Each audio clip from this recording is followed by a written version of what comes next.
Οι περισσότερες επιχειρήσεις πιστεύουν ότι το marketing αποτυχαίνει επειδή δεν έγιναν αρκετά posts ή επειδή το agency δεν έκανε καλή δουλειά.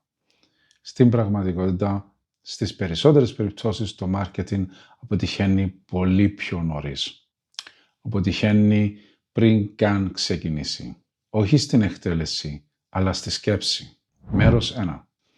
Οι περισσότερες επιχειρήσεις βλέπουν το marketing σαν κάτι πρακτικό.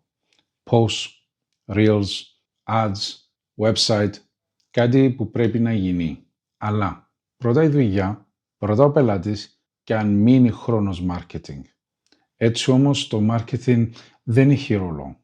Έχει θέση στις τελευταία στιγμής και ό,τι μπαίνει τελευταίο, δουλεύει τελευταίο. Μέρος 2. Τι είναι στην πράξη? Στην πράξη το marketing δεν είναι post. Δεν είναι πλατφόρμες, Facebook, Instagram, TikTok.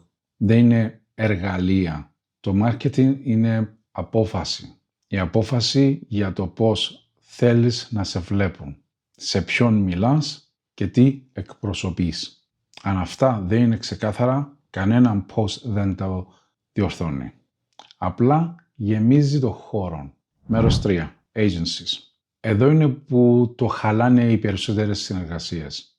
Όχι επειδή το agency δεν ήξερε να εκτελέσει, αλλά επειδή δεν υπήρχε καθαρή σκέψη από την αρχή. Τι ζητάμε, για ποιον και γιατί. Χωρίς αυτά το agency εκτελεί, αλλά δεν μπορεί να καθοδηγήσει. Και το αποτέλεσμα μοιάζει απλά τυχαίο. Μέρος 4. Το πραγματικό πρόβλημα. Το πρόβλημα δεν είναι ότι οι επιχειρήσεις δεν προσπαθούν. Είναι ότι ζητάνε αποτέλεσμα χωρίς να έχουν πάρει θέση. Θέλουν visibility χωρίς κατεύθυνση. Θέλουν leads χωρίς μήνυμα. Θέλουν marketing χωρίς απόφαση. Όταν η σκέψη προηγείται, όλα γίνονται πιο απλά. Όχι πιο εύκολα, πιο καθαρά. Και εκεί ξεκινά να δουλεύει το marketing, όχι πριν.